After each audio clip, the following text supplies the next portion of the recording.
आज बात करते हैं भारत के प्रथम प्रधानमंत्री पंडित नेहरू की। पूरा का पूरा फ्रीडम मूवमेंट वंदे मातरम से हुआ। लाहौर में वंदे मातरम के नाम से अखबार निकलता था। राम प्रसाद बिस्मिल ने वंदे मातरम के नाम से गजल लिखी।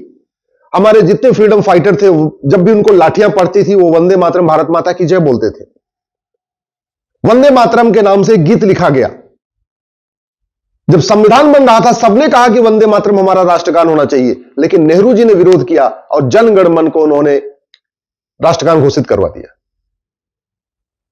पूरे पूरे फ्रीडम मूवमेंट में जो झंडा यूज किया गया था वो भगवा झंडा था, उसमें ओम लिखा हुआ था। भगवा झंडा ओम निशान। नेहरू जी ने उसका विरोध किया। भगवा झंडा को भारत का राष्ट्रीय झंडा नहीं बनने दिया। बाद में उन लोगों ने एक दूसरा रास्ता निकाला, ठीक है चलो ओम हटा देते हैं, भगवा झंडा में वंदे मातरम लिख देते हैं। उसका भी नेहरू जी ने विरोध किया, उनकी पूरी लॉबी ने विरोध किया और बाद में अंत में तिरंगा झंडा हमारा राष्ट्रीय झंडा बना। इसी तरीके से हमारे संविधान में चित्र थे। भारत के संविधान में भगवान राम का चित्र था, राम लक्ष्मण सीता का राम दरबार था। भगवान कृष्ण का चित्र था, भगवान नटराज का चित्र था, हनुमान जी का चित्र था। इसके अलावा भगवान गौतम बुद्ध का चित्र था, भगवान महावीर का चित्र था। सारे चित्रों को नेहरू जी ने निकलवा दिया। आप खुद सोचिए, अगर संविधान के चित्र रहे होते तो इंदिरा गांधी कभी उसमें सेकुलर शब्द जोड़ नहीं पाती। लेकिन भारत की संस्कृति से उनको इतनी नफरत थी नेहरू जी को कि उन्होंने संविधान के सारे चित्रों को निकलवा दिया। इसमें छत्रपति शिवाजी महाराज का चित्र था, गुरु गोविंद सिंह का चित्र था, रानी लक्ष्मीबाई का इसमें चित्र था, नेताजी सुभाष चंद्र बोस का इसमें एक चित्र था। इसके अलावा हड़प्पा मोहनजोदड़ो की जो इसमें चित्र था, हमारे कई सारे गुरुकुल का इसमें चित्र था, नालंदा यूनिवर्सिटी का इसमें चित्र, सारे चित्रों को नेहरू जी ने निकलवा दिया। वो चित्र रहे होते तो कभी इसमें सेकुलर शब्द आया नहीं होता। इसी तरीके से ये जो वक्फ अल्पसंख्यक बहुसंख्यक से हम आज परेशान है, ये जो विशेष कानून, विशेष दर्जा और सब कुछ विशेष चलता है ना, विशेष योजनाएं विशेष धार्मिक आधार पर चल रही है, इसका सबका विरोध किया था। डॉक्टर अंबेडकर ने भी विरोध किया और सभी संविधान निर्माताओं ने विरोध किया। लेकिन ये जो माइनॉरिटी मेजॉरिटी का कॉन्सेप्ट आया था, ये केवल और केवल नेहरू जी के कारण आया। ये माइनॉरिटी मेजॉरिटी का कॉन्सेप्ट विदेशी कॉन्सेप्ट है। भारत में कभी माइनॉरिटी मेजॉरिटी का कॉन्सेप्ट रहा ही नहीं। अल्पसंख्यक बहुसंख्यक का जो खेल है, ये विदेशी खेल था और उसको नेहरू जी ने संविधान में डलवा दिया। इसी तरीके से वक्फ एक्ट, जिसके कारण आज पूरा भारत परेशान है। रेलवे और डिफेंस के बाद सबसे ज्यादा जो जमीन हड़प लिया है वो वक्फ बोर्ड ने हड़पा हुआ है। वो पहला कानून 1954 में नेहरू जी ने बनाया था। आर्टिकल 11 कहता है कि नागरिकता देने और नागरिकता लेने के लिए कानून बनाओ। नेहरू जी ने सिटीजनशिप एक्ट बनाया, लेकिन ऐसा घटिया कानून बनाया, आज तक किसी की नागरिकता गई नहीं। नागरिकता सबको मिलती रही, सबको मिलती रही, सबको मिलती रही। रोहिंग्या बांग्लादेशियों को नागरिकता मिल गई, घुसपैठियों को नागरिकता मिल गई, ये सब कितने लोगों को नागरिकता मिल गई, लेकिन आज तक किसी भी देशद्रोही, गद्दार, मक्कार, जासूस की नागरिकता नहीं गई। ऐसा घटिया कानून बनाया था। जबकि संविधान का आर्टिकल 11 कहता है कानून ऐसा बनाओ कि नागरिकता लेने की भी कंडीशन हो, नागरिकता खत्म करने की कंडीशन हो। आर्टिकल 13 कहता है संविधान का कि सारी कुरीतियां खत्म करो, कुप्रथाएं खत्म करो। नेहरू जी ने आर्टिकल 13 को लागू नहीं किया।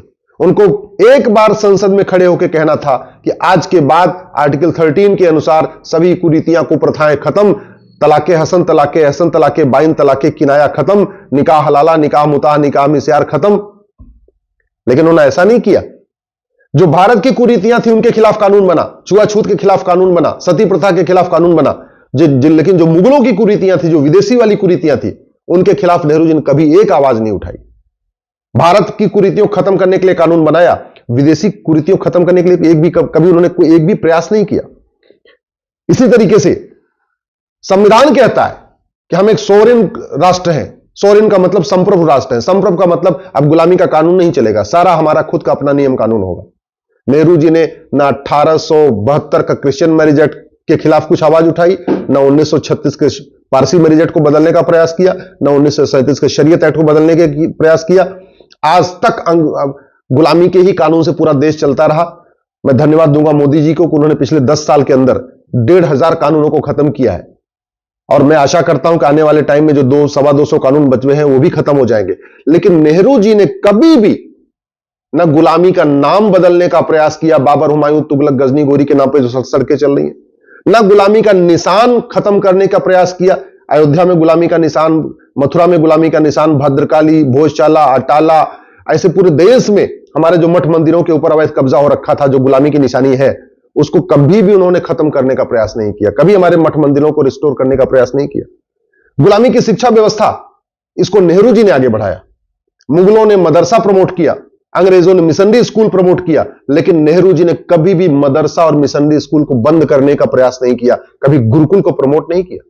उन्होंने कभी गुलामी की शिक्षा व्यवस्था को, अपनी भारतीय शिक्षा व्यवस्था को प्रमोट नहीं किया नेहरू जी ने। आप कहते हैं नेहरू जी बहुत अच्छे हैं, अगर बहुत अच्छे थे तो 1860 का इंडियन पिनल कोड खत्म करके one nation one penal code लागू कर देते, बढ़िया कानून बना देते। अगर नेहरू जी बहुत अच्छे थे तो 1861 का पुलिस एक्ट, जिसके कारण पुलिस सत्ता की गुलाम बनी है, उसको खत्म करके one nation one police code बनाते, पुलिस को स्वतंत्र बनाते, पुलिस को निष्पक्ष बनाते। अगर नेहरू जी बड़े अच्छे थे तो गुलामी की न्यायिक व्यवस्था को बदलते।